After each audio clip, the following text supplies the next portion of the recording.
Gather, veterans. It's time to join the fight. The long war begins.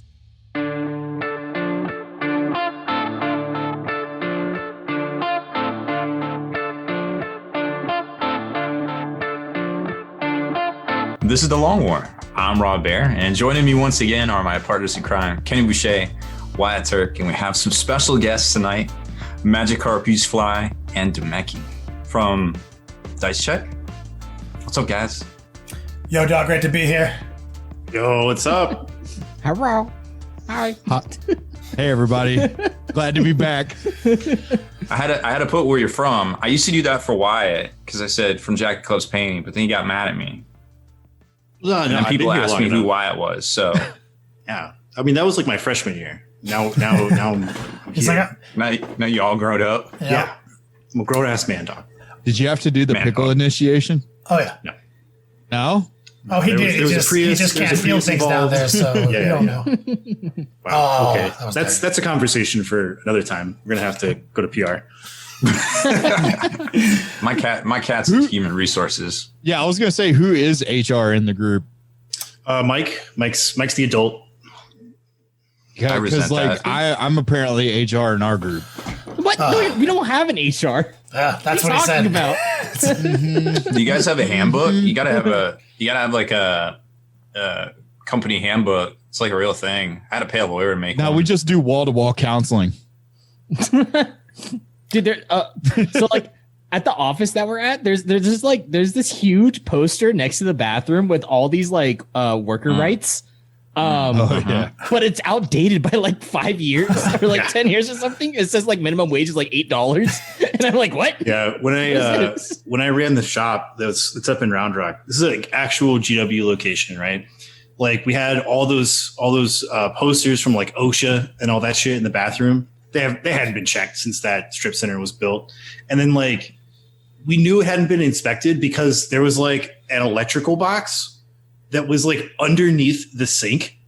And the angle that it was at was that like every time somebody would like push the soap thing, you would like get your soap and then some would drip.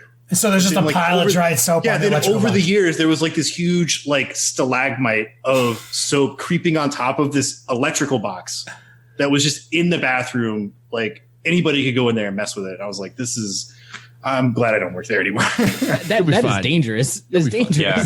It's like we let kids go in there. Well, everyone knows that you use soap to put out electrical fires anyway, so yeah, what's the problem here? Well, so there may or may not have been a restriction put on a bathroom at a local game store in my area because one of the first weeks they were open, somebody got off the bus stop and immediately went in there because it was a public bathroom and started smoking meth. Oh. So they had to put a lock on the door. Oh, not a direction I thought it was going to go. I thought I was going to go in a completely different direction. Like, they took a shit on everything? Oh, man. No. Are we doing bathroom stories now? I have a bathroom I guess story. so. I don't know. Would you rather walk into a bathroom? When I was a kid, I had to go to a rec center because my parents would work all the time, right? And so after school, I'd have to go to a rec center. Inside that rec center, at one point, I went to the bathroom and someone took a shit in the urinal. And there was just this shit in the urinal. That was the first time I ever saw that. I had no idea. And the only people that are there are just children. There's a child did it. Yeah, a child. Can you imagine, like, if you walked in on someone taking a shit in a urinal? Especially like a kid just sitting there taking a shit in the urinal? Yeah. Like, keep walking, motherfucker. That's my bathroom story. That's a good one. I like this. Thank you. Got to meme mug them. So welcome back, Matt, Demeki. A lot has happened since you were last on the show. You were doing your documentary style series as you guys were jumping into 8th edition Warhammer 40K, where a couple of grown-ass men spent way too much money on 40K, and then COVID happened, and then you guys hadn't made your follow-up videos yet, but since then you have, and you've launched a new YouTube channel. So let's just talk about that for a minute, if you don't mind. Yeah, for sure. We literally got into the hobby at the worst time ever possible. It was just an avalanche of poop. Like, it was so bad. Like, we couldn't. Urinal children poop. Yeah. Yeah, like we literally started, COVID happened, We couldn't make any follow-up videos. We as couldn't soon as play you anymore. spent like $3,000 on minis, did the Curb Your Enthusiasm music just start playing in real life? Yeah, definitely. When we first bought them, I was like, "What's the sound? I don't understand why this song is playing right now." But yeah, so then that happened. But now, we have our new YouTube channel. We have our streams now. It's all really good. We finally got our YouTube channel monetized, so we can finally start making profit on it. That was a really big hurdle that we had to do. Twitch is going great, and just having a good time, just hanging out, chilling with the bros, and playing Warhammer all the time. Yeah, that always makes me happy to hear, because this hobby is like, once it infects you, it's like life, man. Like, it's nonstop. It's like, I think about it all the time. Yeah. I lay in bed and I'm just like sitting scheming, there, scheming, just looking up, trying to find different lists. Like on my battle scribe, I have like 20 different lists of Tyranids. Every now and then I have to just delete all rosters and start over. Like, right? This is getting out of control, Kenny. I used to have my. Go ahead. I was going to say there's a very special feeling of like a scheme drought, and then like your new shit comes out, and you're just like energized for the next like month or so. Like, so it's like we went from like the end of November, and we were like Deathguard, and they were like no Deathguard, and we're like fuck. And it's like, we go all through December, all through the holidays, not even thinking about 40K. January rolls around, weeks start happening, we start getting points values, and we're just like Deathguard, and like building all of the lists that we can, just like all day, every day. Yep. I used to have all my stuff synced up to my devices, so like if I would go through and delete my list, they would just reappear again. So I had to because you can do it with Dropbox. 7th edition fucking Iron Warriors. Why are you still here? Yeah, why are you still here? Go away. Go to your home. And so I had to just undo it all. I have my folder, and I thought I was going to be a smart boy, and I named like all of Booger my AIDS Volume 2. I need you to and I just have a list. Like I have a folder of all these lists with these names that I have no idea what they mean, and I have to open every single one. I always do that too. I think I'm being clever. It's like, this is the list, lol, version 2. Yeah. I'll never forget that list. You know what greatest it is. hits. Yeah. It's the same thing as like when you're saving projects on like Photoshop, or like if you're editing something, you name it one thing. You're just like, okay, this is the final one. Final version 2. Yep. Yeah. Final version 3. Revision final version. Like, it's like my life. And scheming, right? So it affects your life. It becomes a party. And a lot of times here on the podcast, we talk a lot of junk on GW, right? But we always have to like remind the audience, is like, I say that from a place where I've dedicated the last decade of my life to GW in many ways, right? So this is all day, every day. This is what we live and we breathe, and it's super rewarding. We're talking about a hobby that engages us with our minds, through the reading process, through the narrative discovery process, through painting and hobbying and artistic endeavors, through strategizing, and ultimately through being face to face with people, learning about the spirit of competition and socializing. This is that would be the community building part. Yeah. It's just so much fun. Like, coming from like the video game community. I'm sorry if you can hear my dog hacking, reverse breathing. So like, coming from like the video game community, stuff like League of Legends and things like that, right?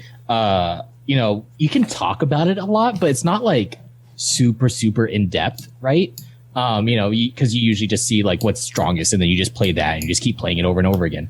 But like with Warhammer, like I literally live and breathe it. Like this is like the most engaged I have been in like anything in a long time. Like I think ever since StarCraft. So like I'm just like totally in love with it. I go to when I'm laying in bed, I'll just be like, making different lists, rolling virtual dice on my phone, seeing like what would happen, and then like waking up in the morning, checking like Discord, checking like all the different Reddit posts, and all this information and all that stuff. It's so much fun. It's such a fun hobby. There's so many aspects to it. Yeah, I mean, dude, like. I get up in the morning. I'm probably up before any of the other guys. I get up in the morning around 5 a.m. I immediately go to the Warhammer community page. I'd start going to all the websites, checking to see what's going on. I get to work. I start building lists inside my cubicle until I have to go down and actually do work. And then once I'm done with that, I get home and I paint for like, I don't know, 3, 4, 5 hours. And then I go and hang out with my wife, maybe watch a little bit of TV, and then go right back to painting and then go to bed. Yeah. That makes me happy to hear, guys. And the content's been fucking dope. Yep. The new battle reports you guys are doing. I love it. I love seeing a new, fresh take on the scene. And we have a lot to talk about tonight. Yes. Table of contents of the episode. We're gonna be talking about Deathguard, but specifically we'll be coming at it from Mortarion because he's the boogeyman of the internet right now. So we got right. We want to talk about basically we're gonna pose a simple question to the guys here. Is he OP? Then what we're gonna do is we're gonna go into play companies and maybe extrapolate a little bit beyond that into like what your favorite play company would be, and for your main body detachment. And then, in the upcoming weeks, maybe we'll start breaking down the stratagems more and more and more. But stay tuned. We're going to do a little tabletop marketplace. We got Rob Baer here from the the Rob Baer Memorial Desk. Walk us through some of this new stuff. And I also have a spicy would you new rather? would you rather. I'm so sorry. Yeah. You should be. I fumbled that. I throw myself at your mercy. Please tell us a joke.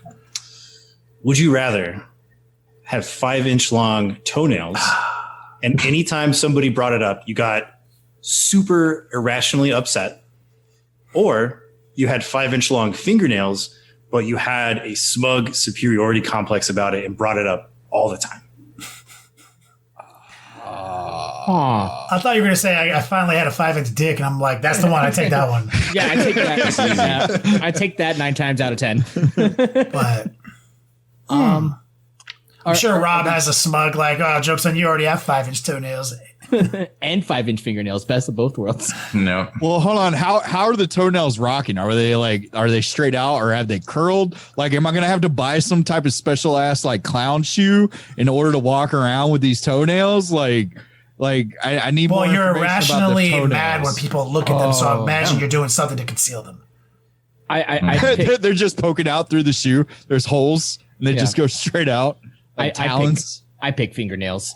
I'd rather have the fingernails because I can't stand having to compact my feet with the toenails inside of a shoe. You know what I mean? That would be a little weird. Yeah, I would not like that. But fingernails, I can scratch people. Just like a discount Wolverine. Yeah, just a discount Wolverine mutant. I'm fine. Oh man. Hey, look at my nails as I scratch your face off. Yeah. I personally think fingernails are stupid and they're a dead end evolutionary track, and I hate them. I already have an irrational hatred of fingernails because think about this. Like every time you smash your fingernail, you're like, ow, and it hurts irrationally, over the top bad, and then it throbs forever. But then the bottom of my finger, that never happens to you. I can basically stab this thing with anything, smash this side, and nothing bad ever happens. So I'm like, why do I even have these if the top of my fucking fingers are so pathetic they can't even take a light blow and a door jam without me cringing, whereas the bottom didn't even hurt, and it was the same finger in the same fucking door jam. This is dumb. We should have finger pads on the tops and bottoms of our fingers. No fucking dumbass nails. Just smooth. Just completely finger pads. Stupid. I like it. So I'll take the toenails all day, every day, and I'll just rock sandals and just deal with being mad as fucking people who bring it up. Probably be a hermit. And just kick them with your 5-inch long toenails. See, I'm gonna go with the toenails just because this is America and somebody has to be upset about something. So I'll take toenails too. Just doing your part. Yep. And I think you guys are overselling the townhouse, you know? Well, you know, I'm probably going to have to go with toenails too, because what? Like, I mean, how do you, like, I can't work with, like, how do you, Tick, tick, tick, tick, tick, tick. You know, you use the pads of your fingers. You got to be like, the pads. Yeah, not like only this. can you work, but you're better than everybody else who doesn't have. Yeah, because you're smug. Yeah. You're like irrational. You're like, maybe I don't even, Yeah, maybe I it's a don't even have lifestyle to work. choice, and I'm better than you because I chose it. Also, this is my P jar. Please hold this. Carry this around with me. It's good for the environment. I need to get a concept artist to draw this person one day who's picked all the ridiculous things.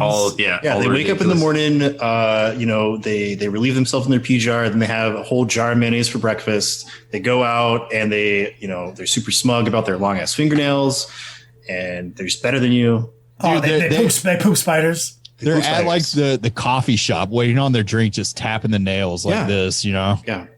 Like, look at my nails. So I need to get someone to draw this comic strip for us one day. But I think if you choose the toenails, like you can hide them. You know, like Santa's elves have those like pointy like shoes. Oh yeah. Those slippers, they're Rob just slippers. gamed it with the perfect. Yeah, and shoe. sometimes they have a bell on the end, whatever. But I mean, obviously like, the bell.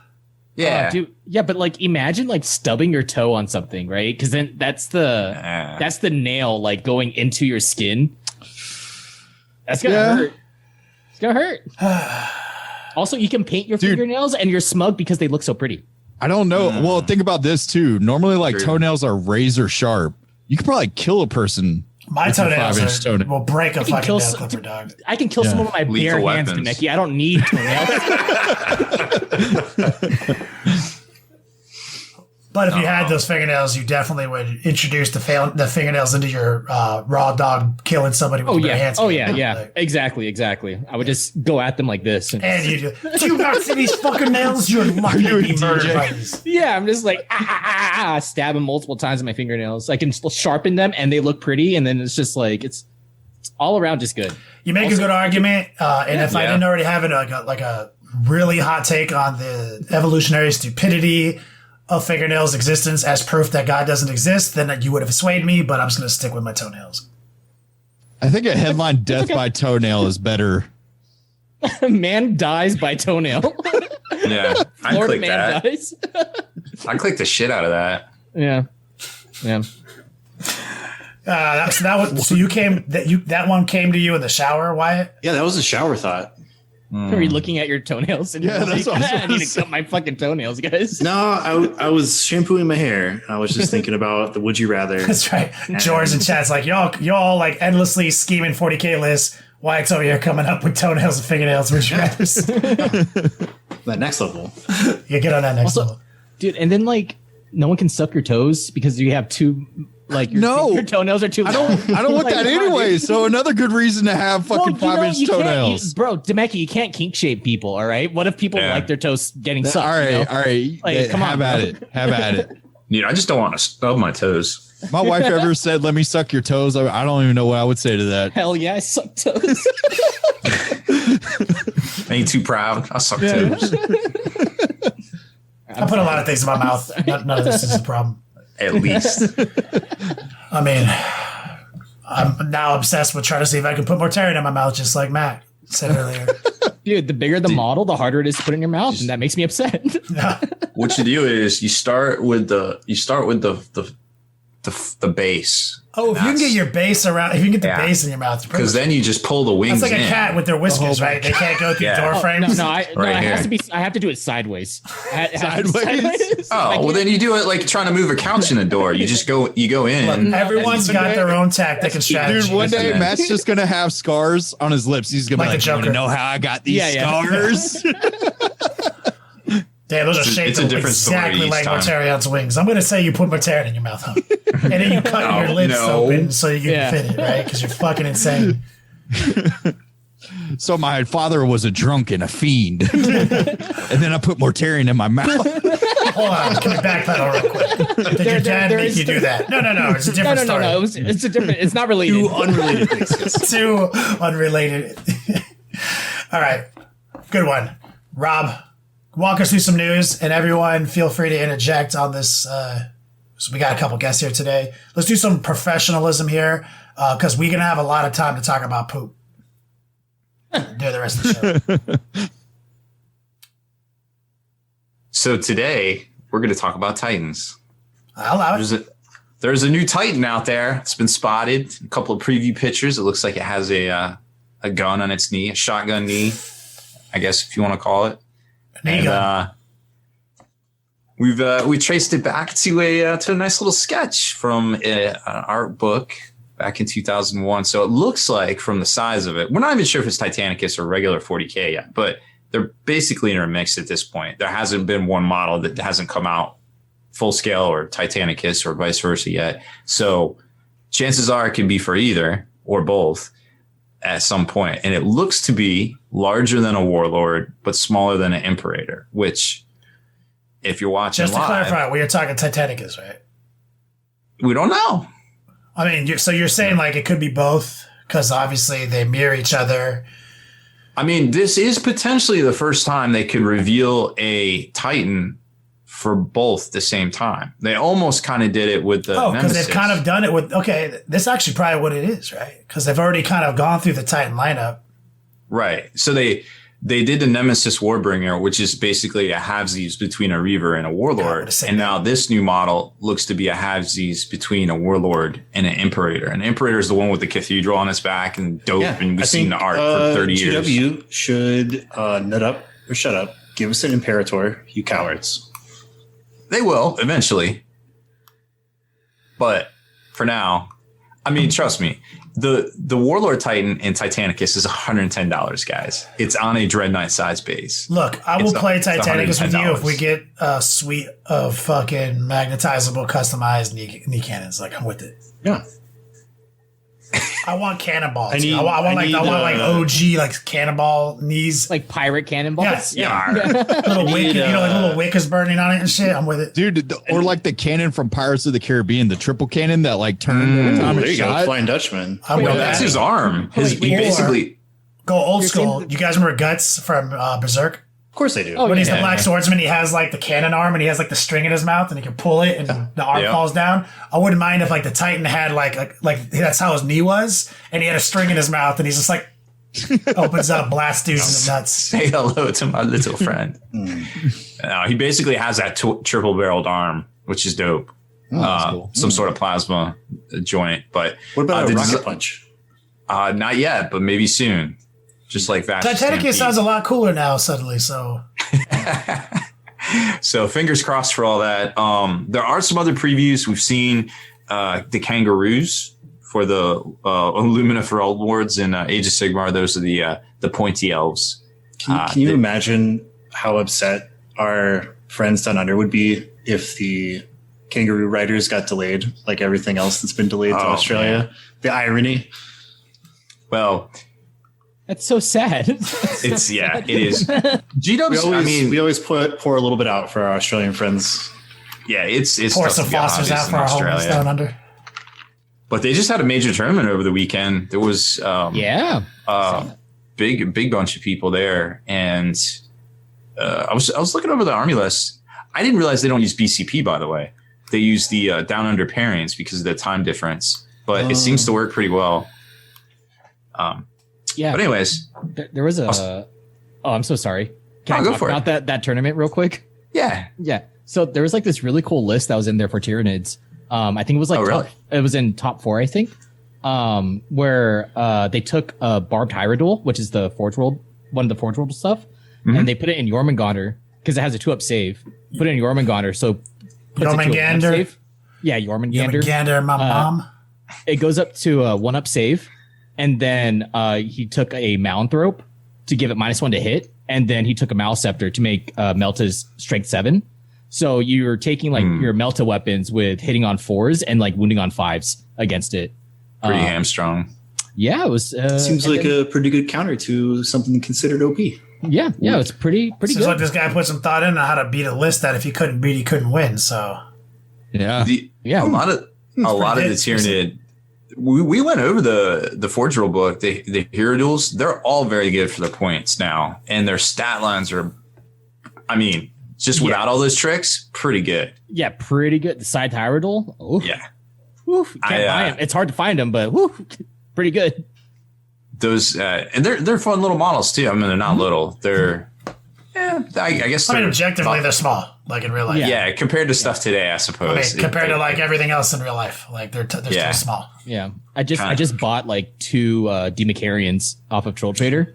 So I'm starting to run those now. Oh my god, it's so much fun. It's a lot of fun. Those guys got better too. The Damasherons or whatever, is that how they're... Yeah, or Demacarons. The ones that... Nobody knows how to say the ones that have like it. the big chest bursty thing. Yes. Yeah. Macaroons, y'all are making me hungry. Mm-hmm. You want some of these toes? Turns out some of our Australian friends in chat. It all comes full circle. Some other new cool previews besides Lumina Thrum Lord Kangaroos, because what can get cooler than that? But they also spilled the beans on vampires. So it looks like there's going to be a new vampire faction along with a new vampire warband for Wargame or for they look really cool. Warhammer Underworlds. The two are kind of two different styles of models, which I can appreciate. I kind of hope that the AOS army is more like the Underworld warband, where it's more traditional, what we think of like a fighting vampire, than I feel like the one they showed. Okay, so we have to kind of like a ghoulie vampire is kind of what they kind of showed. Okay. For the so you want like more of a sexy vampire? Well, like not necessarily sexy, but like sophisticated, I guess. Rapey, like vampire, like a noble, So like the guy they showed on the rock, he seems more of like a knight type vampire. Yeah. And then the lady, she's your like baroness. She's like, she runs shit. So no creepy paper. No creepy paper. No creepy paper. Creepy paper. That's cool. I like the more Nosferatu looking type of vampire idea. Just because I think that Nosferatu looks dope. Give me 3 factions just for what we do in the shadows. That's what I was about to say. Those are my... I was about to be like, those are the only vampires that matter. They're the only ones invisible now after seeing that show. I think, whatever they do, they're definitely going to put their own spin on it. And it'll probably be dope. I know a lot of people were opinionated about the Luminous Realm Lords, but I find...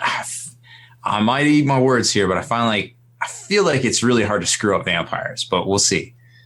But definitely, have you seen Twilight? That's pretty. I think that's I'm already eating my words. Look at how terrible that was, but yet how much money it made. Like you can't really fuck this up. We need more glitter.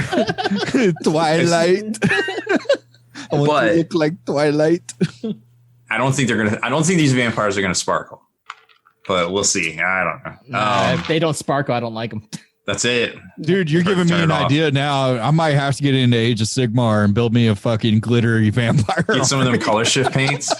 Yeah, get some Turbo Dork in there. You're gonna spend my goodness. 3 months of your life working on this for a gag, and then at the end of it, you're gonna be like, "What was I doing with my life?" You know what? But when you sell it on eBay, it'll probably go for a lot. Yeah. Yeah. Because somebody would feel you, dog. They'd be like, "Yeah, that's my shit." Dude, I'll put the book box set and the DVD box set, not Blu-ray, DVD box set. I got the HD DVDs, homie. Oh my goodness. Another big rumor, which I might have started, sorry, but is that we'll see that we may see the return. Clickbait, Rob? Are we clickbait now? A little bit. That we I may have a see rumor. the return. I started it. Yeah, I might have read the post. Kind of read a lot into it, but they put a logo in the preview with a question mark, and that means probably a new game. Probably. Oh. And sometimes players fuck up.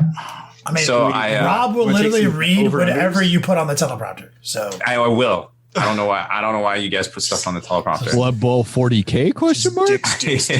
That's actually what I was gonna tinfoil and be like 40K skin Blood Bowl. Like, come on. I don't know if they would do that, but I think it would conflict with regular Blood Bowl. But what I think the two greatest possibilities is Battlefleet Gothic, which there was a little support for that, and or Mordheim, which also has both of these games. What's different from before is both of these games have lived on since the early 2000s. People still play them. People still have their models. It's not like Titanicus where people didn't really play the game, so they could kind of change the scale and re-release it. I feel like they could do that. These games have lived on, yeah. Yeah, they have, just like Bubble, they have lived on. And if I have a devil's advocate for you on Mordheim. All right. Don't you think that we're kind of getting to a point with the fantasy IPs where we're getting like side game, skirmish game, like overload? Because we have like Age of Sigmar skirmish, we have Warhammer Underworlds, and we also have Warcry, and then the other box games that they put out already. So it's like, would that be a bad move tactically to create like, hey, here's, Age of Sigmar skirmish game number 4? Like, well, I will devil's advocate, your devil's advocate with they are bringing back Warhammer Fantasy, right? So square bases, I'll support Rob's argument with also they made $60 million or $30 million profit. And we think they're doing it wrong. So who's the crazy person? I'm starting to think that I don't know what I'm talking about anymore. Now I do, and I did want to touch on that a little bit too, but let me finish up my main points from the preview here. Cause we actually got some email, please send us email because I love reading them and I'll respond. If I don't respond, I definitely read it. I can't get to everything sometimes. I love reading the emails and I collect all the good ones and they go. If you're going to compliment him though, you have to make sure the subject line is still an insult or he literally won't respond to it. It's true. Something that we definitely should touch on is remember Bones Miniatures? They came out with a Kickstarter back in 2012. It was really big. Mm-hmm. For $100. You get so many minis. It was so amazing. And everybody did. Then they rebooted in like 2019 and a new material because people got tired of those indie swords. Well, it's a little strong. It was like rubbery ass pre-prime garbage. Like which is not normal because Reaper has one of the most fleshed out lines of models that I used to be able to go to a Reaper aisle and pick out some crazy chaos looking thing and make the sickest conversion for my chaos out of that. So they have great pewters and I love them. It's just like that bone shit. They do. There's a premium on them, but starting this month, they are not only producing Reaper bones in the United States, but they have also redefined the formula yet again to a better formula that is crisper detail, not as it didn't even look bendy at all. And you could even get one of the miniatures, one of the test figs, with any order over $40. So going forward, they're going to start switching into that material. And the price was always right. So if they can keep that price point dope and give me something that's not rubber, I'm down. I think it's definitely worth mentioning and checking out because I'm sure a lot of people need them character minis. Yeah. Whether it's for $40K or maybe there's some other tabletop miniature games out there you can. To be clear, I support any company that makes models that are the third party market that lets me sub into Warhammer IPs for lower money. So shout out to Reaper. I definitely read between the lines there. I like your words, Kenny. I really do. I did want to touch on too. We got a lot of emails last week and a lot of Facebook comments about GW posted their best year ever. They're making all this money. Why do you care? And I think at the end of the day is it isn't. I agree with what Haspil says. It isn't GW's mission to prop up these game stores and things. But I think at the end of the day, we can all agree that we don't want game stores to go the way of movie theaters, right? It would change the hobby completely. Like GW has proven that they can sell shit to us without events and without organized play, over the past, 8 months, 9 months. Time is irrelevant at this point. But I think that for us to get our enjoyment and actually get that interaction and that sense of community and community building for some of us, we really need those game stores. So I think that GW pushing back releases to the days people get paid, 1st and 15th, which is what I anticipate the next release to be. And I think that's a good thing for both them and game stores. And, somebody has to hold GW accountable for what they're doing and be a voice for the game stores. And, I'm not going to stop doing that. If you don't like it, I'm sorry. There's other channels out there. Oh, is this okay? So this is on the email.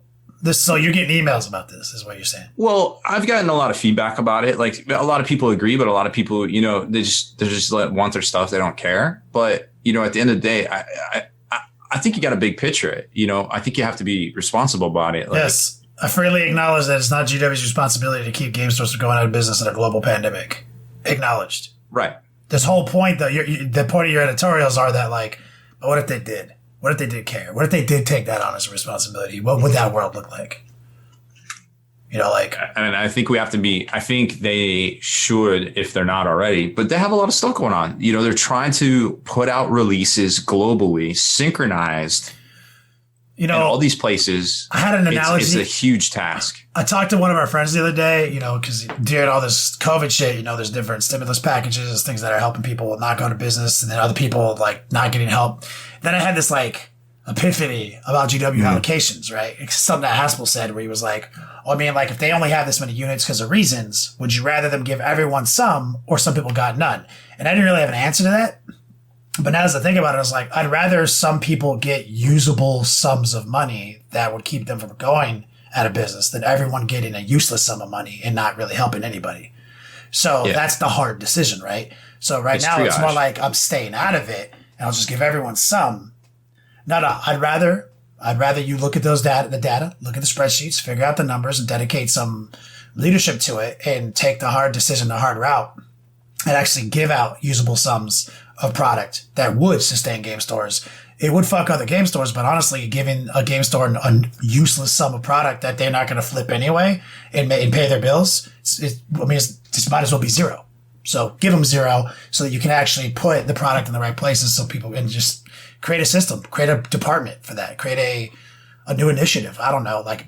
I actually had some thoughts on this too. Like, I think Games Workshop can utilize the made-to-order system a little bit better than what they're doing.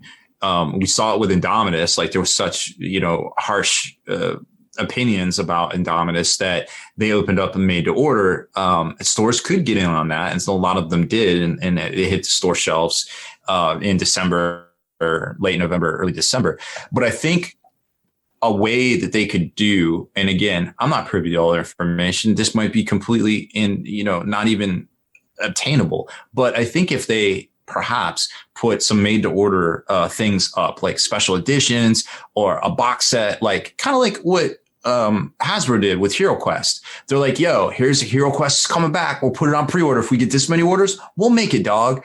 And so just rapid prototype something.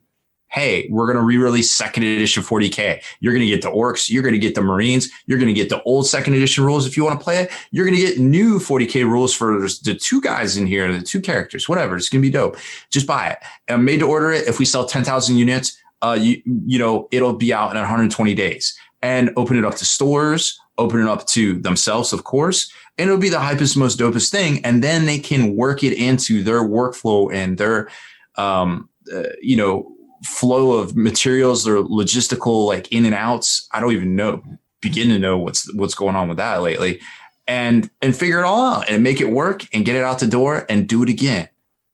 It's almost like it would help everybody. It's almost a win-win in my mind. That's the part of the art. I mean, that's the point of your position as the defender of the local game stores, is like you're just offering free advice to the world that, through a position of expertise and knowledge. It's like, don't get butthurt and send fucking Rob a bunch of hate mail if like he's just trying to do a good thing. Or do. I'll read it.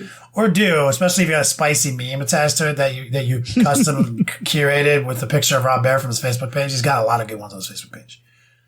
I should put that stupid faces folder public. And I can't believe you have it. That's my favorite. That's my favorite thing in my Google Drive. It's so good. It's just a fucking folder of all the most ridiculous pictures of Rob. I want to see his drive. Might have to put it live. Might have to release it into the wilds. But anyways, that's my 2 cents. That's all I got to say. New previews this Saturday. I think it's 8:45 Eastern. Be there. Be squared. It'll be hype. I will be asleep. Every time that there's a preview, I'm always asleep when it happens. Yeah, same. Sure. Yeah, and then I'll just like see it when I wake up. What about us West Coast folk? Yeah, that's a tough one. Is the West Coast in England? No, I don't care about that. Fuck you, man. Fuck them tea and crumpets. What the fuck? What? No, Jeez. What? Jesus. Damn. What? That's cruel. Tea and crumpets. Dirty water. That's their culture, Demeki. Come on, man. Look, if you really wanted to watch it, Demeki, you could set an alarm, wake up at 5:30 in the morning. I already get up your at time. 5. What's that like? No, but it's weekends, man. Normally that's my sleep in day. I have a lot of things to say on the other subject though, but I'm already sent my angry email. Oh yeah, Demeki he's a live representation of GW fucking the little man. Oh yeah, I love it.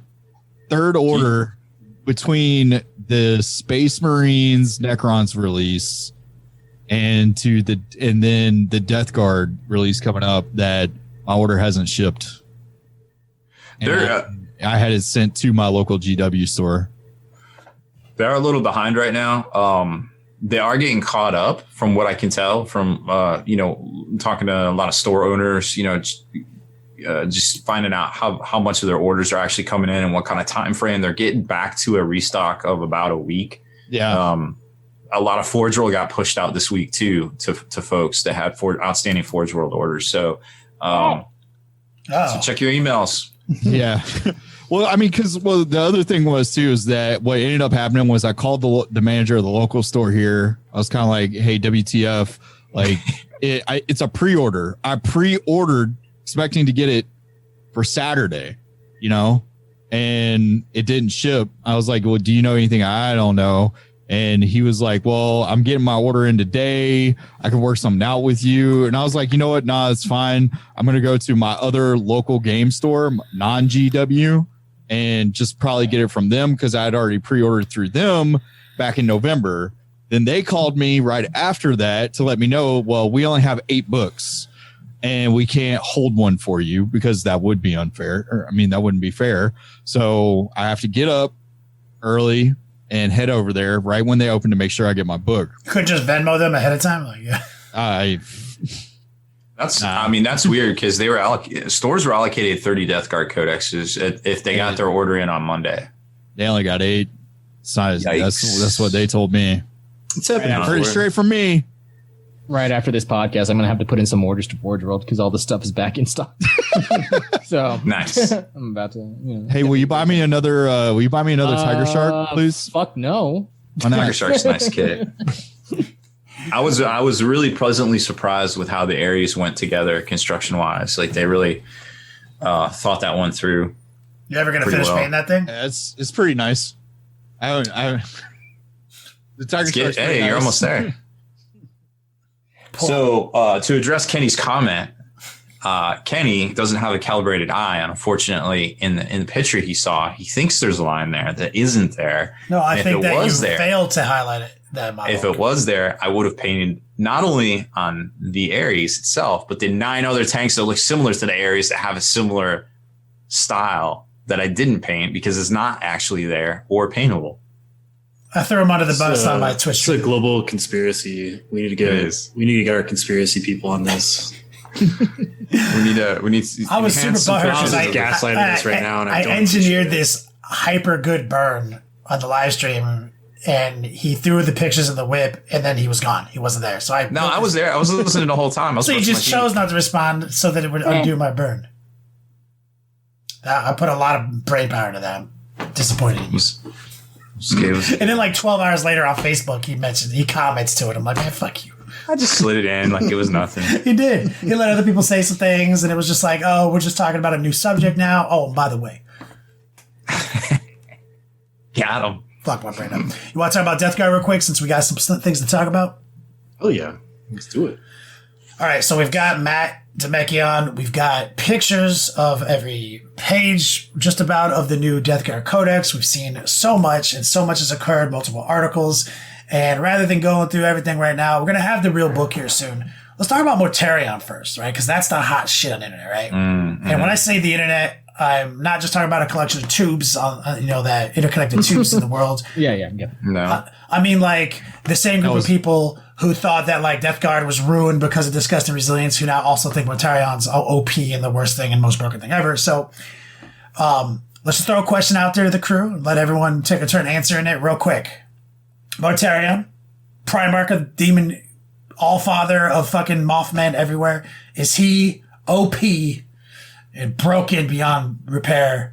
Pitch it over to Matt first. No, I don't think so.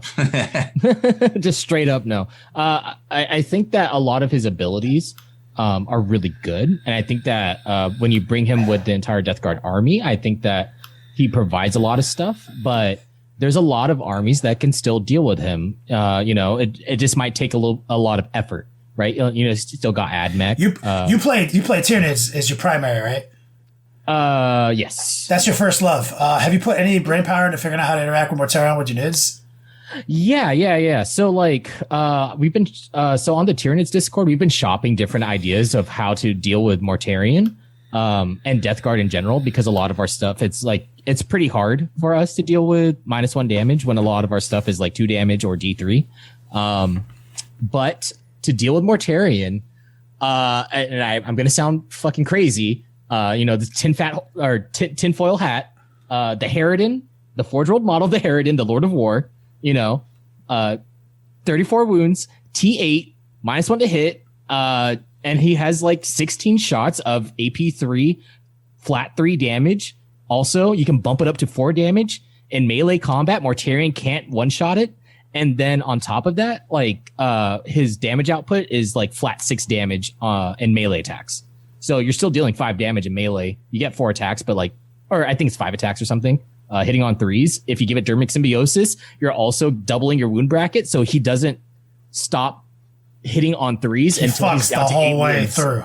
Yeah, he fucks the whole way through. How many points is that model? 700 points. Whoa, spicy. But no invulnerable. Well, if you give it Dermic Symbiosis, then it has a 5-up invuln. And then he counts as double wounds for its damage chart. So at 34 wounds, he's still. And how many shots this guy? Is it 16 bullets? Yeah, he's got 16 shots. That's crazy. Heavy 8 weapon, and then he shoots twice. So works for Marines and works against Deathguard. It's a good answer. So you're looking at 1,300 points of NIDS to back this dude up. Yeah. NIDS are a horde army, so you can have a shit ton of other models on the table. Mm-hmm. Yeah, you can run it with. Seems like a pretty good matchup.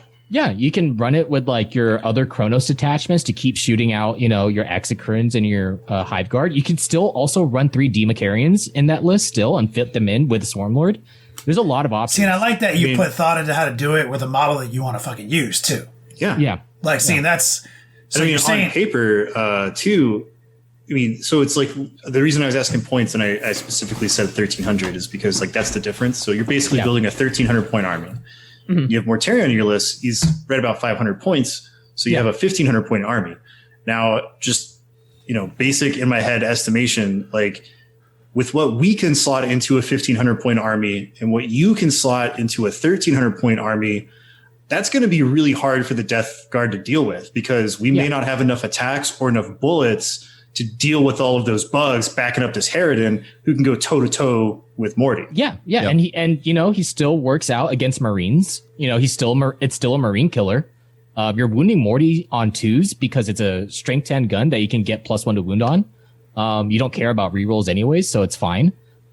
Morty can't kill it. And then on top of that, the reason why is because you can't just tie up Mortarion or Deathguard with NIDS because of all the cleave that they have now.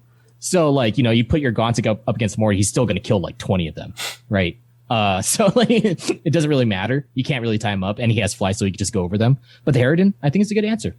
I like that. Sounds solid. I like it. Yeah. Tameki, how do you feel about Mortarion's OP-ness? He is not that OP. He's better. Definitely is better, but he's not OP. He's still just a close combat unit. He has the lantern, one shot, it still does the same thing. The lantern's nothing special. He only moves 12 inches. He can't advance and charge. He gets 3 warlord traits. Okay, you can give him revoltingly resilient, and he gets a 5-up feel no pain. Great, but I don't think he's OP. He can literally still be killed on turn 1. He physically has to touch you to hurt you. Yeah. While being very hard to kill. Yeah, exactly. I can tell you guys, as soon as the Deathguard leak started happening last week, the #1 subreddit thread on the Warhammer 40k subreddit, or the competitive subreddit, excuse me, was how to kill Mortarion in 1 turn. It had thousands of entries. So he's not OP. He's not OP. And the 3 warlord traits, nice. I would give him revoltingly resilient. Well, he comes with his 3. He comes with it. Yeah, he So comes the 3. with that one. So he has. So he shuts down auras with the 3 inches. He has a 5 field of pain. Right, And he has, and then your host of plagues, what is it? The fucking plague weapon reroll shit. What is it? Arch Contaminant. Yeah. So he does get to pick, and this is going to be like our next subject we pivot into. He does get to also, in addition to those 3 warlord traits, which are how like a lot of his ult abilities are back in the warlord trait category, which also takes those warlord traits off the table for the rest of your army because he has to have them. He gets to pick one of the Plague Company's warlord traits, and those are all contagions now, which is a new spicy rule for Deathguard that everyone knows about. All Deathguard contagion models come with the -1 toughness contagion, and then your Plague Companies give you a new cool one in the form of a warlord trait that Mortarion can have one of those for free as well. And so that can also change the way you play with Mortarion, but I agree with both what you're saying. He is the toughest Mortarion we've ever seen. It's toughness 8, which changes the wound bracket, the wound break points. He does have -1 damage, which is the mitigation, plus 5 of field pain. Mm-hmm. He does more physical damage than he used to do with the D3 plus 3. But I can't roll under a 4 now, 4 damage. That's fucking nasty as hell. So he is our strongest Mortarion we've ever seen. And he stayed at 490, which is nice that they didn't make him like 600 points of fucking crazy shit. Oh, he would never see play probably the light of day if he went to 600. Exactly. And so now let's talk about. So we've got our guests here. Both of them think Mortarion is not OP, and even Matt has presented us with even some of his scheming that he's done with just like Tyranids as like his thing. Wyatt mentioned there's thousands of posts on a subreddit about how to kill him in 1 turn. Mm-hmm. Let's go into the Plague Companies. Wyatt, let's cover those. Let's cover the warlord traits and the unique stratagem for each war. All right. So we have the Harbingers. It's the Plague Company we probably associate most with the Poxwalkers. They have the Wrathful Dead stratagem for 1 CP. Use the stratagem in the fight phase when a Harbinger's Poxwalkers unit is selected to fight until the end of the phase. Each time a model in that unit makes an attack, you can reroll the hit roll. They have the Warlord trait Shamble Rot. It's a contagion. While an enemy unit, excluding vehicle units, is within contagion range of this unit, at the start of your opponent's movement phase, roll 1d6, subtracting 1 if that enemy unit has the character keyword. On a 4-up, that enemy unit suffers 1 mortal wound, and on a 6, that enemy unit suffers D3 mortal wounds. So it's a spicy mortal wound contagion, right? And so you're allowed to put that on Mortarion if you want. That's the point of this. So that's and that is obviously, you said that's the Poxmonger. I mean, sorry, the Poxwalker people. Yeah. Go ahead. Do you want to talk about it? Like, do we talk about like each one as we go? Yeah, I mean, if you have anything right off the top of your head that's relevant to it, go for it, man. Jump right in. I mean, like, I think that this one is like probably like this is my least favorite one out of all the Plague Companies, in my opinion. I agree. I don't care about Poxwalkers. That's why I don't. Yeah. Like Poxwalkers getting rerolled the hit roll. I don't care. Not saying that they're not good. Poxwalker spam is good. It's just like, oh yeah, definitely. It's not going to be like better. My army. You know what I mean? Like, and then the problem with this one is the fact with the changes to Poxwalkers. So now you can only have 1 Poxwalker unit per Plague Marine unit. Wait a minute. Are you saying there's a balance built into the Deathguard Codex? Yeah. What? I think that the Warlord trait is also really bad. Yeah. Because it's like, it's just mortal wound spam when, Deathguard already has access to like Curse of the Leper. You know what I mean? Yeah. Like, right. Yeah. We have the second Plague Company, the Inexorable. They have the Ferric Miasma stratagem for 1 CP. These are my boys right here, by the way. Yeah. Use this stratagem in your opponent's charge phase when an Inexorable unit from your army is selected as a target of a charge. Until the end of the phase, subtract 2 from charge rolls made for any unit that declares a charge against that Inexorable unit to a minimum of 1. These are my homies. They have the Ferric Blight Warlord trait. While an enemy unit is within contagion range Each time an attack is made by a friendly inexorable model against that enemy unit, improve the AP characteristic of that attack by 1. And we already got some people in chat mentioning because obviously most of this is already known, and we're going to definitely touch on the Ferryman and Mortarion's Anvil here in a second. The big question is, like, we want to know what these guys can do. We know Mortarion's going to be able to get one of these Warlord traits for free, but he doesn't have Plague Company. He doesn't have, he deliberately doesn't unlock a Plague Company for you. Like, so he's in the Supreme Command Attachment. He gets one of these Warlord traits for free. It even goes on to say that if one of these contagions says something about like affecting a certain Plague Company, for him, replace it to just Deathguard models, right? Like, so that way the interaction wouldn't break. So this is my pick for like my main body force. These are my guys. The Inexorable are my guys. They have a stratagem for 1 command point that will throttle somebody's movement toward me. A viable tactic of like charging something with an objective secure unit just to take my objective from me. I can throttle you by adding 2 to that movement. I love that. And Ferric, Blight, the Warlord trait. I used to run that Warlord trait. Me and Wyatt, we used to both run that Warlord trait from War of the Spider before, when it was shitty and it only worked on vehicles. And now it works on literally anything. I love that. Yeah. And I think that the stratagem is also pretty good because, you know, you have your Sanguinary Guard. If you use like WTC for like your terrain stuff, right? You know, there's a decent amount of difficult ground. And so when you're up against someone like, you know, Blood Angels that have Sanguinary Guard or like anything that has fly, even Custodes with bikes, right? They ignore the difficult ground. But then this one, you still get to get the, you know, 2-inch removal of that, right? Yep. And then if your objective is next to a difficult ground, that's 4 inches of movement that you're denying them on their charge roll. So I think it's decent. Like I'm fine with it. And then the relic, like that means what? Your plague weapons are now AP2, which is nice, and rerolling ones. Like with the -1 toughness aura, that's pretty good for just plague weapons, or for the plague knives. I think that the relic's good too. I think that this is like another one that I think is fine. I like it. All right. We've got the third Plague Company, Mortarion's Anvil. We have the Relaptic Assault stratagem for 1 CP. Use a stratagem in your opponent's charge phase. When an enemy unit finishes a charge move, select any number of Mortarion's Anvil units from your army within 3 inches of that enemy unit. Until the end of the phase, the selected units are eligible to perform heroic intervention as if they were characters. Then they have the Gloaming Bloat Warlord trait. While an enemy unit is within contagion range of this unit, that enemy unit cannot fire Overwatch or Set to Defend. And each time a model in that enemy unit makes an attack, the hit roll and the wound roll cannot be re-rolled. I love this one.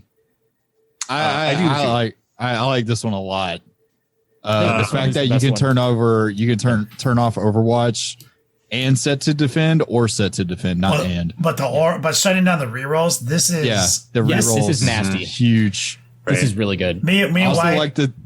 Sorry, I also like the 3-inch heroic intervention. Yeah, this is really useful stratagem, especially with your Plague Marines and Terminator units. And it's any unit, so you could have like your Demon Chaos Engines, Chaos Spawn, all that shit, right? This is one of those ones you want to think about, though. You want to put a little bit more thought into, because right. So obviously, Gloaming Bloat is really strong for Mortarion. Yes. Right. Yeah. So whereas like he can get into someone's shit. Right, he's counts as 9 inches automatically with his aura. Then we have a new psychic power to extend it by 6 more. So like literally, he's like, I'm here, 24-inch diameter. Motherfuckers can't get rerolls, and that's just like that doesn't say like versus me as a target. That's like you just don't have rerolls, son. That is gonna keep him alive even longer, and the rest of your army alive. This is absolutely one of the best ones, if not the best one, but. If you take Gloaming Bloat as your free Plague Company Warlord trait on Mortarion, right? That means like your main body can't get it. And why does that matter? I mean, they can be still Mortarion's Anvil, but like the other dude in there doesn't get Gloaming Bloat, your other fake Warlord that you would buy. It's like, why would that matter? Well, it matters because the other big sexy stratagem is Flash Outbreak, right? That people are talking about on the internet right now. And where you basically do a swap where like you pick a unit like a Hellblade that's Don Huzin's favorite. It could be a Rhino, some other shit. You're like, let's say I drive a Rhino up to your shit. And I'm like, I'm going to Flash Outbreak that motherfucker. And I'm going to like make that one have the contagions of this one. So then you would put Gloaming Blood over there. Well, the way that stratagem reads is very restrictive. You have to pick a plague company brackets unit, right? To swap from. Mortarion doesn't satisfy that result. So you could never like bounce Mortarion's plague company warlord trait off of him with flash outbreak onto another unit. That's why it matters. So like just something to think about when you're making your army construction. If you want that flexibility, you kind of almost always want to have your main body force have another one that's potentially powerful that you can flash.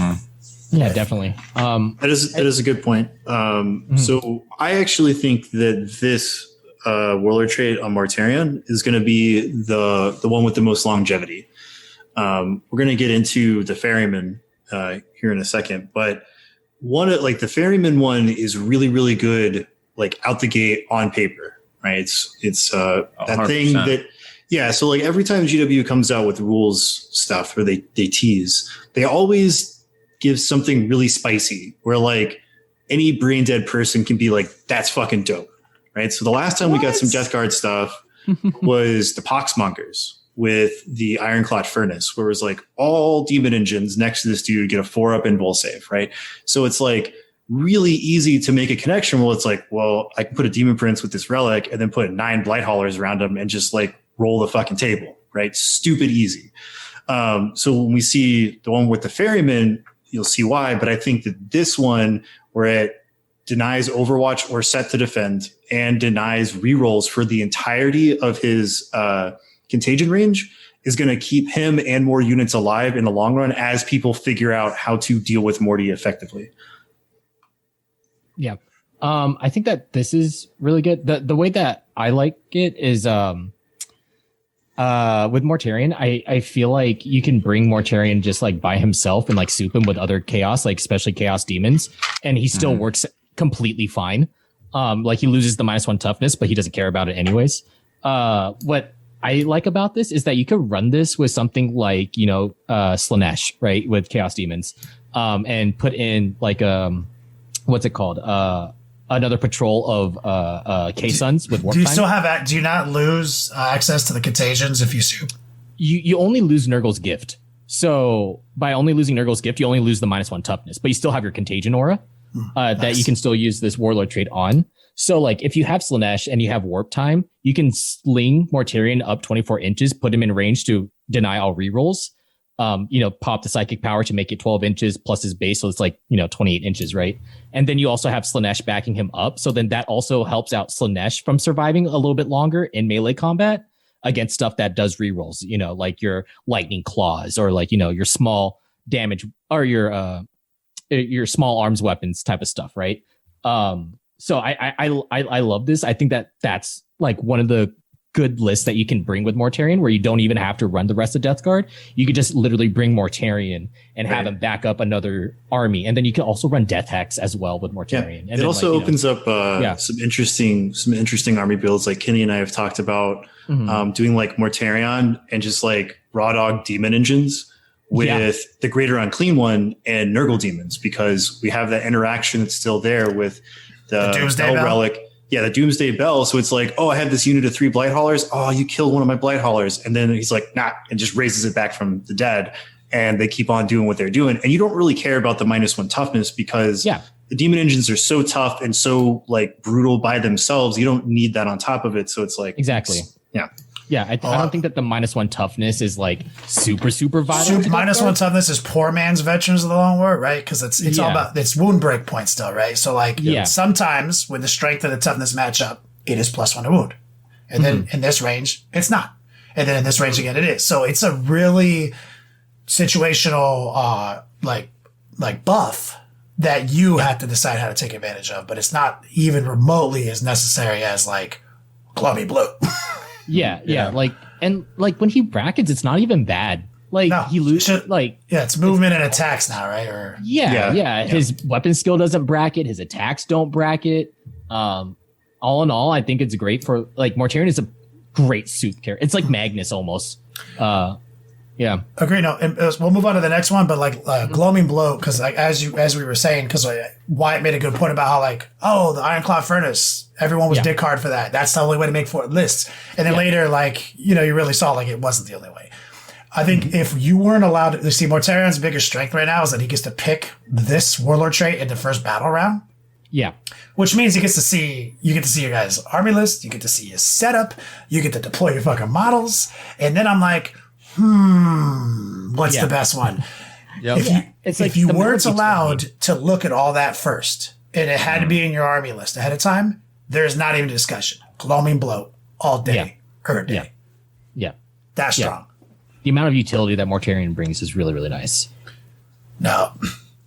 Just wanted it because that was a point Wyatt made earlier today. I just wanted to. Yeah, I like that too because I always go by the adage of prepare for the worst, hope for the best.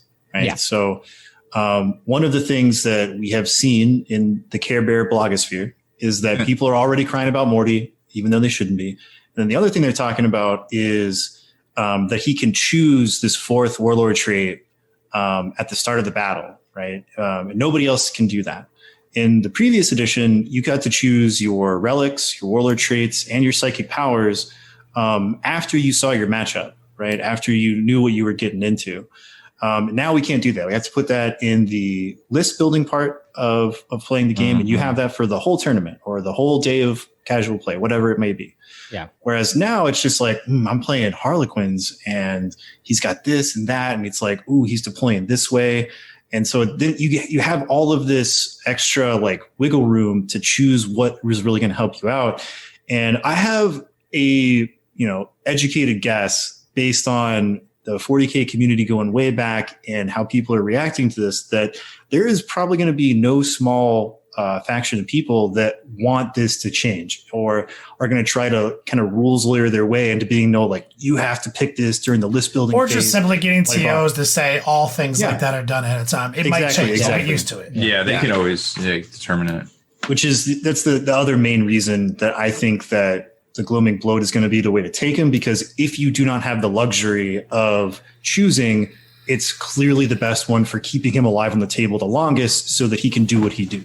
Shout out to the chat. I just saw Goobertown Hobbies, my man Brent coming in. He's on.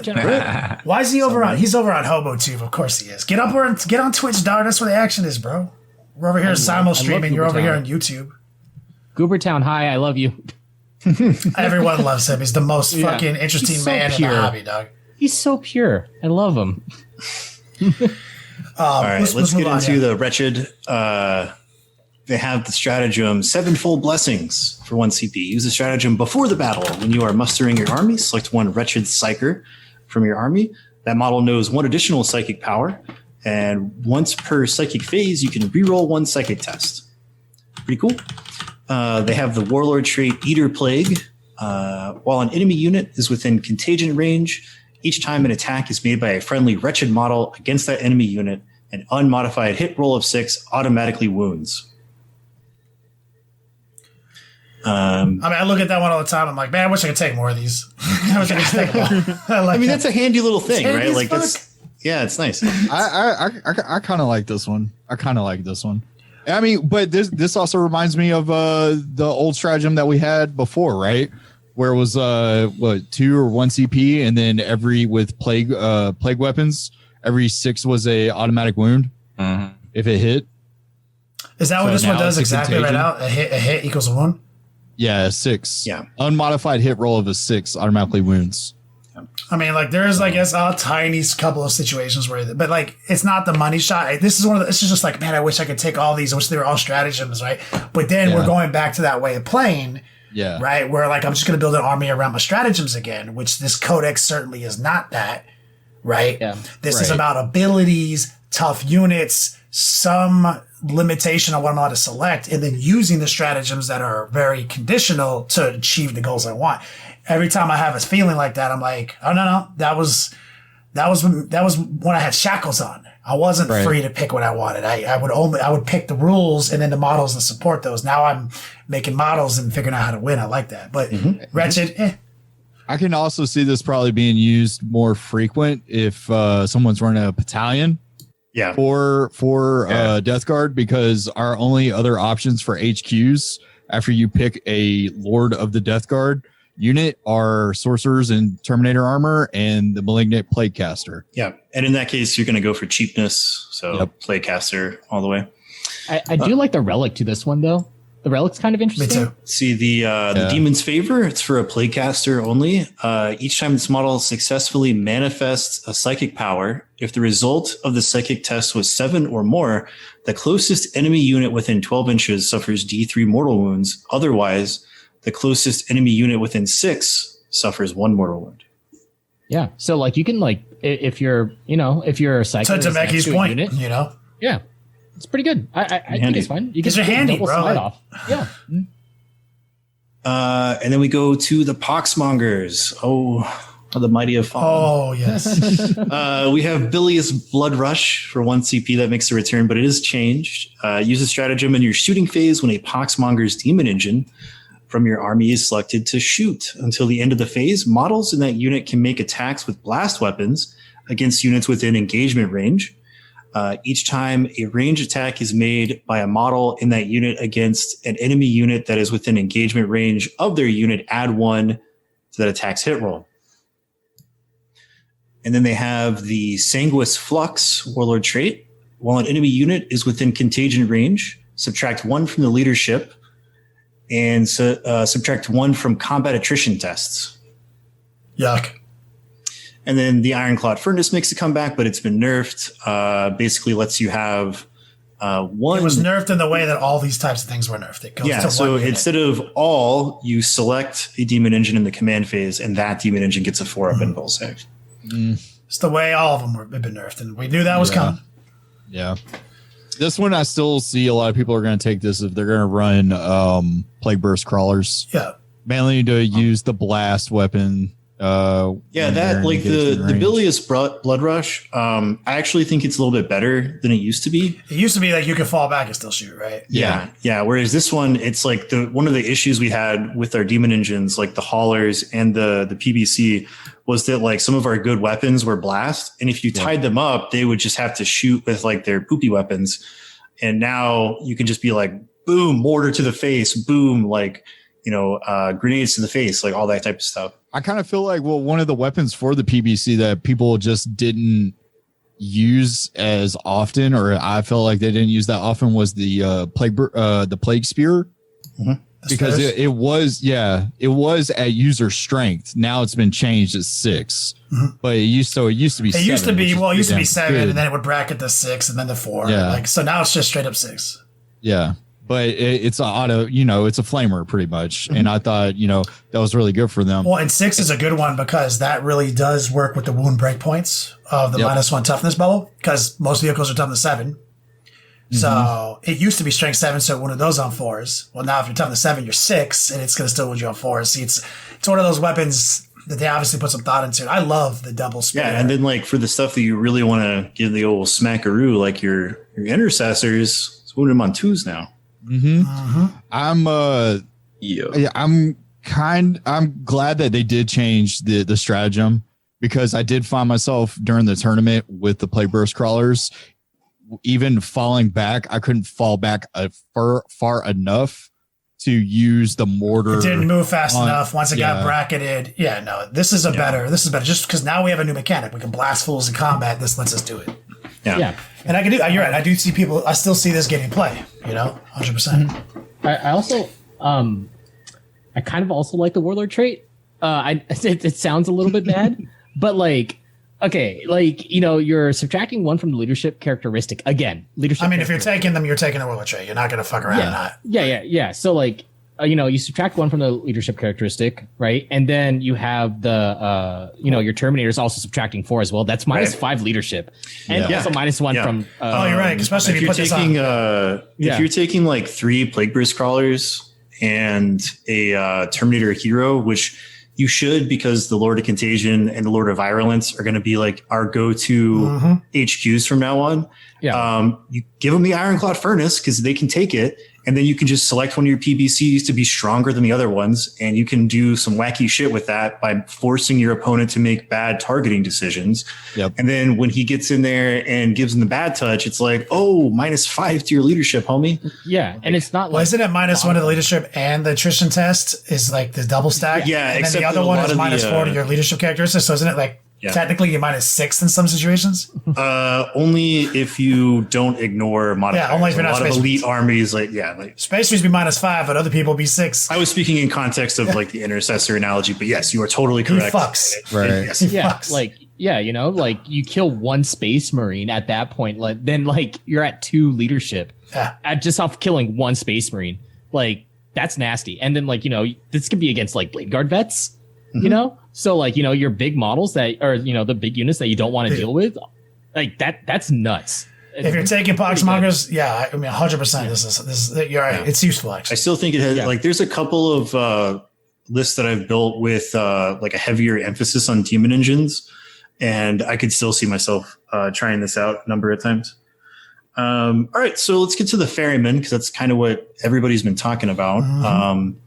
They have the stratagem on droning wings for 1 CP.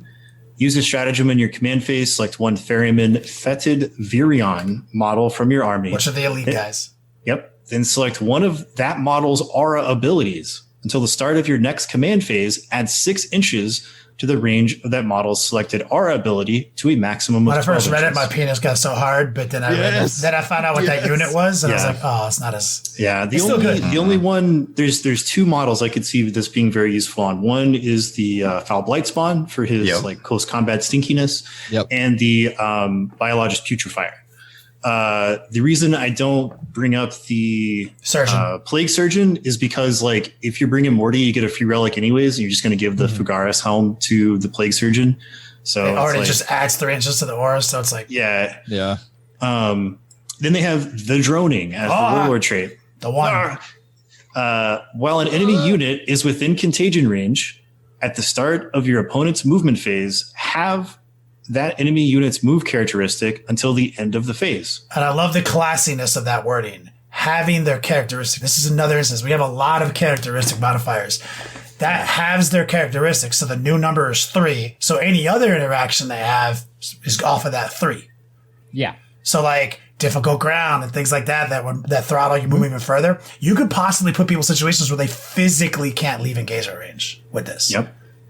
Like It's pretty good. Yep. Like and that's the one. That's the one. Everyone's like, yo, put it on Mortarion, let them get out there, boost it up to 12 inches, put their whole army in the bubble. They're all moving ½ inches, right? And that's the hotness right now on the internet.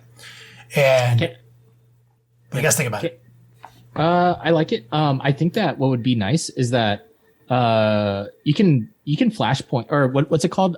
Flash Outbreak. Yeah, you can flash outbreak this with something that moves really fast. Right. And you could take Mortarion plus, an anvil and then this as well, right? Remember, if Mortarion, you can't copy Yeah, Mortarion because he doesn't have play company bracket. Yeah, so you can't copy his. I would probably put this on a prince. See, you need to put, if you want to copy it from Flash Outbreak, you have to put it on a guy who's not Mortarion. Yeah. So then, but you can run. Oh no, you can't run Ferryman and Mortarion's anvil same time, can you? Yes. Well, because yeah, it's separate attachments. Yeah, you can do multiple attachments. I think that's right. You can have 2 different play companies, right? So Yeah. So you copy this this trait onto like something that moves fast, and then you have Mortarion doing his thing as well, and then all of a sudden you have like no rerolls plus they can't. Which is my whole point of like why I love putting like what you have to think about what the other element of your army is, because our best stratagem debatably right now is Flash Outbreak. That's our like I can see myself using that every fucking game. At least once. Yeah. So because of that, that is a little bit of the old days where you're like, okay, so how do I make sure that my list I build can utilize that? So you have to. So you've already begun to do it right now in real time, where you're like, okay, because I want to use this and I want to be able to throw it on something that's a throwaway unit. Yeah. And you've already begun to think about like how to do that with in this instance. It doesn't necessarily have to be on the actual warlord tree doesn't need to be on a fast moving unit. Like if you have that Lord of Contagion or that Lord of Virulence, you could have it on him, and then you have, your fetid bloat drone with a flesh mower just going absolute nuclear warhead into their lines and tying all that shit up, and it does what it do, and then it's got the flash overdrive on it. Yeah. And right now the hotness, as Chad has mentioned, is Hellblade, Hell Talons. Right now, like some cheap Forge World shit that moves 50 inches, turn one, park it in front of the fucking army, with the droning on. Right. This is why, initially everybody was like, "Oh, this shit's fucking dope for Morty," and I'm like, I don't think it is. When we look at everything else, I mean, yes, unequivocally, this could be very useful on Mortarion, but when you look at everything else, I think the number of instances where the droning is going to help you compared to the gloaming bloat is that the gloaming bloat is always going to be more beneficial for Morty, and the droning is going to be better on another character where you utilize bouncing that contagion between units. Yeah, yeah. And when you do that, you can't. Even if it's staying inside of engagement range, right? To make it so then they can't even really fall back. That's nice and all, but what you're doing is that when Mortarion has his aura, and you're stacking that with no rerolls, and with then the droning, and they can't get out of his aura, and they can't get out of that aura. That's difficult. You're locked in here with me. Yeah, right. I'm a big fan of the redundancy built into this dex. Right, I think the core dex is very balanced, and I think it has a lot of restrictions that make sense, and a lot of balancing agents that make sense to me. But there's also some redundancies built in, something we brought up earlier in tactics. Right, so the droning, dope. It fucks their movement up. But also, earlier, Inexorable has a stratagem that also fucks up their movement, right? Yeah. -2 the charges. So I love how, you can look at both of these and be like, I can double down on these, or use one and potentially that's enough.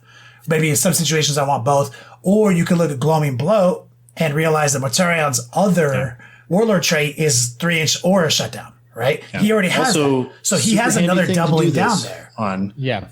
Because we don't necessarily want the droning on Morty. Probably going to want to put it on a Lord of Contagion or Lord of Virulence. Both those guys are Terminators and can deep strike for free. So you can you don't have to worry about him moving all around the board. You can just deep strike his ass in turn 2, and then do your flash overdrive or whatever it's called to another unit. Flash outbreak. Yeah. I keep wanting to say I keep saying that too, but just remember this. It's an outbreak, a disease. Yeah. Flash outbreak. That's how I started. Flash overdrive sounds cool. It does. It's way fucking cooler, but everything's got to be narrative. Drake's like a big anime pose. Sounds like something a Titan might have. Flash overdrive. Absolutely. Especially at knee cannons. String controlled knee cannons. But I have to say the relic's disappointing. It is. I really, I think it's fine. The ferryman side. I have a point to this, right? So we have another stratagem that allows it's basically Honored Sergeant. Yeah. We have that now, right? Except it's champion. So you can put it on a champion. I think the ferryman side is actually a fairly good relic weapon to put onto a Death Shroud champion. Because we're probably going to be using Death Shrouds anyways. They're so fucking good. And buffing up that champion with possibly this relic for free or as a single extra relic on him, that could be really useful.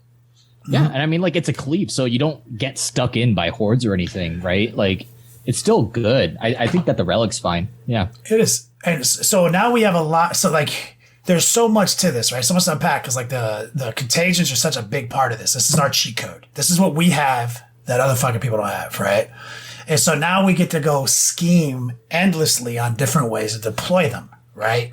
Yeah. And you get to have those, you get to imagine, you get to pull up the maps, you get to look at deployments and figure out how you're going to maximize these auras. But, we got to mention, guys, we lost Blades of Putrefaction, but we got something better that maximizes this cheat code, which is extended by 6 inches up to a maximum of 12 second power. Holy shit. So there's lots of opportunities here to manipulate these with Mortarion, with another play company, or just 2 different play companies, whatever the fuck you want. And I was my whole logic trade earlier this afternoon, and I've been scheming for 16 straight hours, was, the reason I mentioned Inexorable before was because I love the Warlord trait or the Contagion ability that is, adds AP to, people targeting any units within my bubble.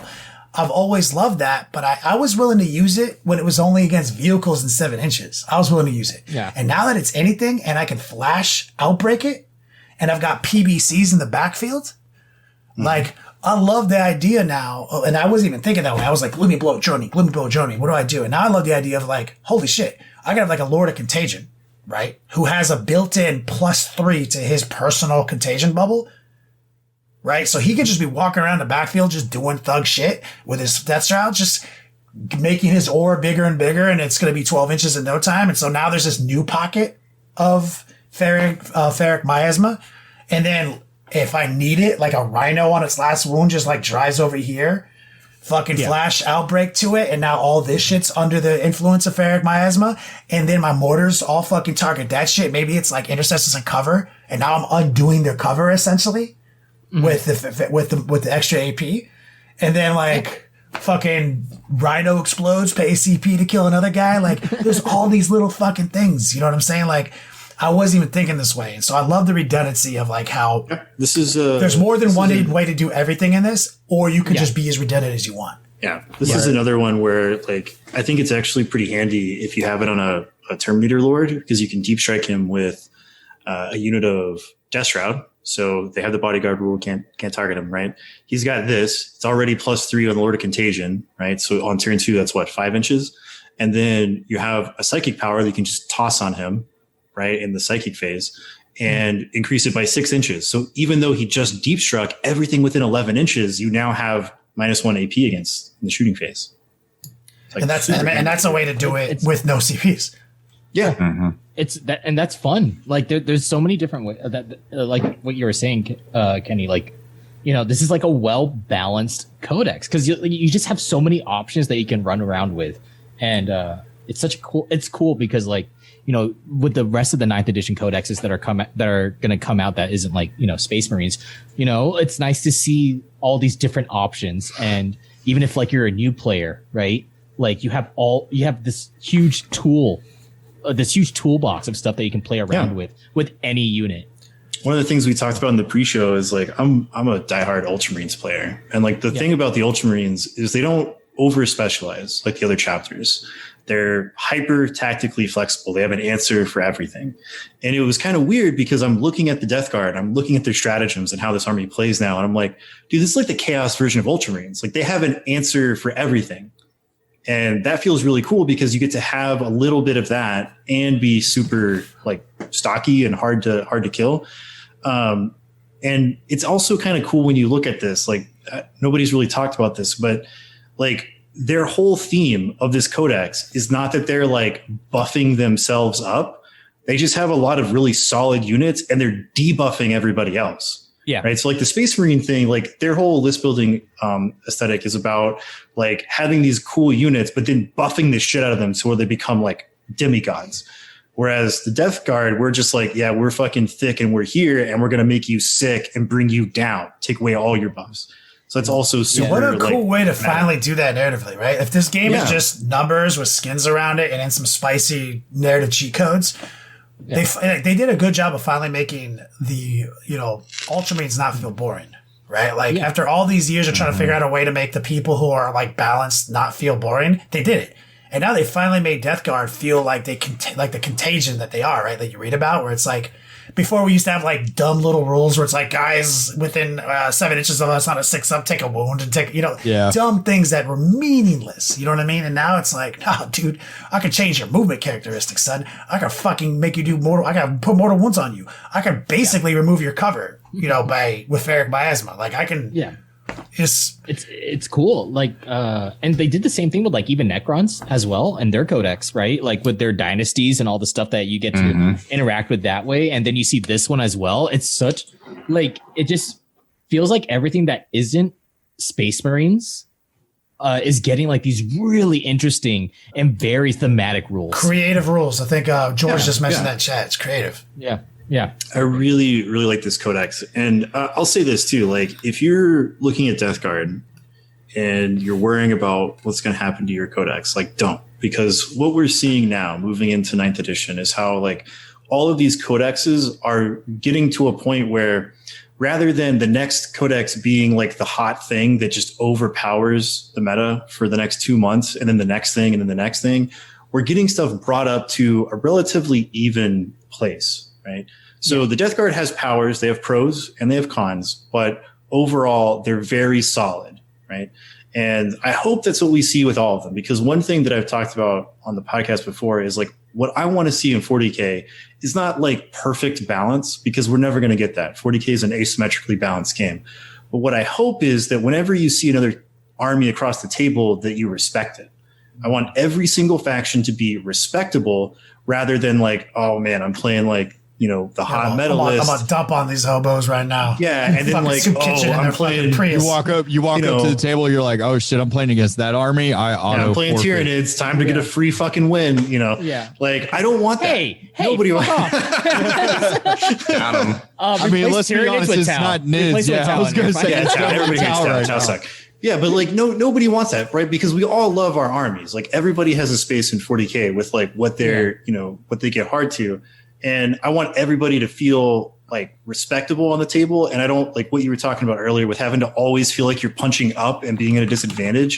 Like nobody wants that either. So like what we've seen with this codex where it's like they've taken away the like crazy can't do anything against it wombo combos that you build armies around. It's more like build this well fleshed out army. And then the stratagems are like your answers to these tough spots, or a way to get little boosts and buffs here and there, but all your stuff like there's something for everybody. Strong, right? Like some of the things I'm missing from 8th, right? Is like I loved 8th edition because of the relentless scheming, the combos, the gotcha bitches. I like that, right? I used to play Marvel Versus. I used to play all that shit, right? Like I love that gotcha bitch. Like I love to see that like shit you didn't even think of, and just like what your whole game is just gone now, right? I do love that, but I do understand that for a better, more healthier game and community, we need to take some of that out, but it's cool that they didn't take all of it out, right? Like, we get to relentlessly scheme on some of these, this discussion we're having right now, like a Hellblade can scoot across the table, do this, or a Deep Strike. There's all these little ways to deploy them, and that would change. Maybe you want, you know, an extra role. Maybe you want the droning and the ferryman. There's all these little ways to do that and build it around, you know, this like one really cool stratagem that like breaks the rules, right? Because we have a structure. These are the rules, can't deviate from them. But with this stratagem, I'm gonna allow you to cheat for about 5 minutes, right? Yeah. And that's what I love. I love that. I love it when everyone has a cheat code that breaks the rules, but everyone has similar abilities to break the rules in there. They only have so many chances to take those cheat codes because we're all kind of balanced on CP. Mm-hmm. Yeah. Yes. What's the other thing I like about this codex is it feels way less CP reliant than it has been in the past. A lot of the stratagems are like 1 CP. Like it's pretty nice. And then the really good ones are, you know, they're point costed to kind of what they should be. Even it's funny, even with Shroud of Flies or Cloud of Flies, they changed it to the good wording finally. They increased the point cost. But right? It's incredibly strong to be able to be like, you can't interact with this unit. GW finally figured out that not by having a stratagem that makes it so you can't interact with me is worth more than they thought before. Remember when they accidentally did that for salamanders? Yes. And I was like, you just made it so my whole army can't be targeted, you idiots. And they were like, oh, fuck, we did it again. Although I will say, GW, you know, making Cloud of Flies 4 CP on Terminators, like, you can just lick my fucking... You could just say it doesn't work on Terminators. It's the same thing. Dude. Why not just be like, hey, don't put this on Terminators? You could just say... It's so insulting. Like, come on. You could just... Because I'm not going to do it. I'm not going to spend 4 points on it. I'm sorry. I mean, like, it's... Nah, like we get it. You didn't have to like. It was almost insulting. We still got Mortarion's chosen sons to do. Well, that is the biggest. We don't need to talk about them. Dude, spending 4 CP for that is the biggest dick energy that you could possibly have. That is a hard flex. That is a hard, like, I'm flush with CP. Man, this is how big my balls are. Right, I'm just going to do it. I've got 7 CP to start this game with. Cloud of Flies on these 3 Death Shroud Terminators. 4 CP. Yo, dude, that's like Joe Exotic ordering a Hummer to his jail, hoping he would get pardoned level. Flex. Like, I love it. Dude, it's a big flex, man. Like, come on. Do the Plague Brewers one real quick, just so we can say we did it. Pull it back up. Okay. The Plague Brewer strat. Let's see. This is really kind of jumbled. Oh, okay. So it gives +1 damage to Plague Spewer Gauntlets, which admittedly can be handy. And then they have the Nurgle's Fruit Warlord trait, which denies cover. It's a couple other weapons. It's a couple other weapons, including Plague Gauntlets. Yeah. Right? Yeah, it's Plague sorry. Plague Belchers, Plague Spear Gauntlets, Plague Spewers. They all get +1 damage. Yeah. Galvanic, Magma, Vents. Yeah, that exactly. too. If it wasn't tied, I wish that one was just a CP. Like that wasn't tied to a play company because that'd be great, right? Because that would be handy. And then they put the Vomitrix thing in this play company, where it's the weapon upgrade for the Plague Spear. Plague Spear. Mm-hmm. This one, like this is like bottom bracket for me. It is. Yeah, it was a mistake. That stratagem should never have been tied to the Sons of Mortarion. It should have just been a stratagem. They should have came up with a better one here, a more exciting one. And Care Quid, real quick. This is a good question throwing it up here. It's like still hearing some serious gas players say that Deathguard mixed in chaos is stronger, warp time thoughts, etc. Like, we were just talking about it. Matt was just bringing it up. You can definitely bring Mortarion into your chaos list, get some death hexes, and get some warp times. It's just like the old days, so they didn't take that from some of the top tier shit. I gotta say, like I've been talking to Don about the Deathguard stuff, and I and Kenny, we're very happy. We're kind of like we're in a triumvirate about the Deathguard Codex. We're like really liking it. But then on the other end of that spectrum, another player's opinion that I really expect, my man TJ, our boy TJ Lanigan, and he was salty about this Codex. Like, I do not know any other word to describe this other than salty AF. He was talking about this with our other friend Brad Chester the other day, and I was listening to him, and I was like, man, I can't believe he's being so negative about this Codex when it's like giving us all this stuff we want. But I get it; it's not his style. But also, anytime I hear a guy his level of gameplay bring up things he's upset about, I try to really like digest those. I'm like, let me. So since I've listened to him talk, I've curbed my enthusiasm a little bit and actually come to like look a little bit more objectively at the book in general. And that's why I do say that like the Deathguard Codex is average for 9th edition, in my opinion. Right. It's not the new normal. I would also say that like, when we talk about stuff, we're kind of putting these things in the context of, what we usually do. Right. And so like, we're all content creators. Matt and Demeki are getting into the kind of tournament light level. Kenny and I are playing on the ITC most of the year when it's going. But we're not like up at that same level of like time commitment to the game as somebody like TJ. So when TJ is talking about stuff, I'm like, where is his mind at? And he's like, his mind is like, game finale, top table at LVO. His game is winning fucking ITC. Right? That's where he's at. So I respect the shit out of his opinion. And so when he's saying stuff like Plague Marines are trash and like this stratagem is trash, I'm like, is it, or is it only in context to that situation that he's going to be in? And then I can compartmentalize that and be like, yeah, when you're talking about this codex and these combos, like at that level, it does break down against what is out there right now. But we also have to think like down the road, like 3, 4, 5 codexes down the road when everybody else is kind of brought to this same 9th edition level of balance, like where are we going to stack up? And I still think we're going to be in a really good place. Mm-hmm. Yeah. I think it's like, if you play like something, if you play like League of Legends or something, you maybe you can detest this or understand this, but like, you have like champions that are not that great, right? Or like on a competitive level, but they stomp like everything else, right? You know what I mean? When you're talking about the like, what is the bleeding edge compared to what is good across a wide margin? Right. Yeah. Like there's a pretty significant difference. Yeah. And I think that's kind of like what this codex is that like overall, like, you can give it to somebody and they'll do like absolutely fine against a majority of armies. But then when you put it to like a top table, when everybody understands the army and they're just like, oh, you can't do that, like all this stuff, or all that stuff, then like, that's where it kind of breaks down a little bit. Oh, for sure. Yeah. Like I feel super confident. The fact that it's so restrictive and you can't just do whatever you want anymore.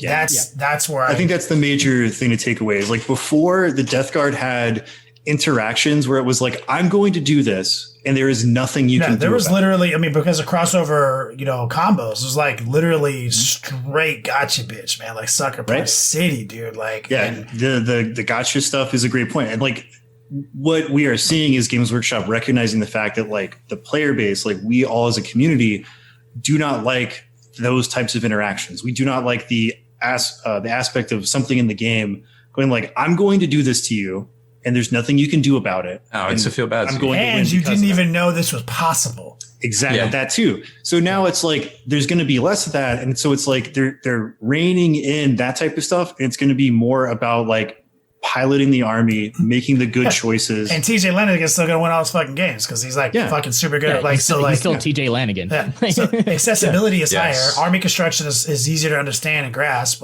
You can still do some crazy shit. There's still some places to scheme. And then at the end of the day, who plays it better on the table is going to win. Because like what happens when TJ's playing against another TJ level person and he still comes out on top? It's because of his ability. It all comes at that level. It's just like two NFL teams playing. It's like whoever has the most turnovers, whoever has the most mistakes. Yeah. Punishing mistakes. Yeah. You can track his errors. You know what I mean? Like it's like that simple. So it's a dope ass book.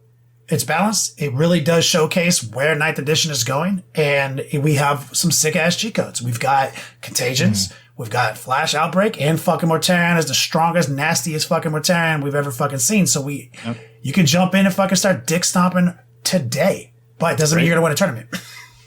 Yeah. But yeah, like I feel incredibly confident being able to take a Deathguard list that is well put together with a game plan to any tournament, and at minimum winning more games than I lose. And that's always a great place to be at, right? Because you can't guarantee everything. That's literally like win more than I lose. That's me and Wyatt's mantra, right? TJ Lanigan's like, win this tournament or go home. Fuck this. Yeah, exactly. Hey, either you're first or you're last. Yeah. It doesn't even make sense. TJ, you can be second. I don't third, even know what to do with my fourth, hands fifth. right now. Yeah, dude. You know, second place is just another word for the first loser. TJ. Wow. Hopefully TJ listens to this episode. But TJ is one of the nicest dudes in the world. And I TJ love is that super guy. cool. It's fucking awesome. Shit, what was I going to say? I forgot. Somebody else talk. Earlier today, Matt told us a cool poop story about a child taking a shit in a urinal. Scarred me for the rest Don't of my look life. at me. I still Don't remember look it at to me. this day. I remember my joke. So between the 5 of us here, we have just about 62 years in 40K. And if we do not convince you that the sky is not falling, you can send us all your models. We'll really appreciate it. And you just quit Deathguard. That's cool. Painted. They got to be painted. They got to be painted, or we're just going to. I'm going to put some balance on this. Painted well. Yeah. The better you paint it, the more I'm gonna want to put it in my mouth. Yeah. So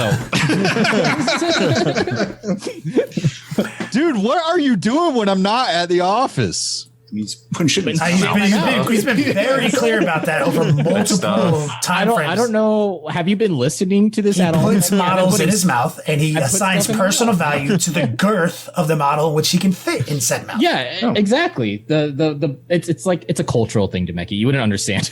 Maybe some poop stuff. It's hard to say. Yeah. So it's hype. I feel like we did a good job breaking down the first part of this book. You know, breaking down Mortarion, breaking down some of these play companies.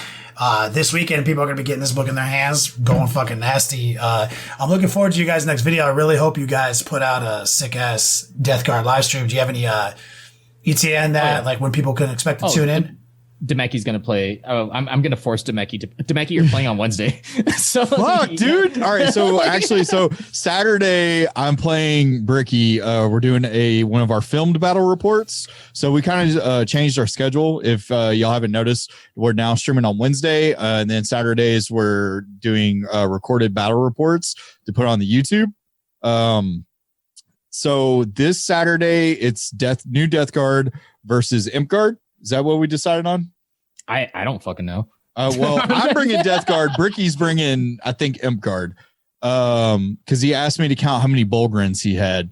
And then Wednesday, I guess I'm playing Deathguard, and I don't know what I'm playing up against. So what are the times? What are the places? So everyone. Yeah, where can we find this? Twitch.tv/dice check Wednesday at 6 p.m. PST. Pacific, not specific, Pacific Standard Time. So, Yeah. And youtube.com/dice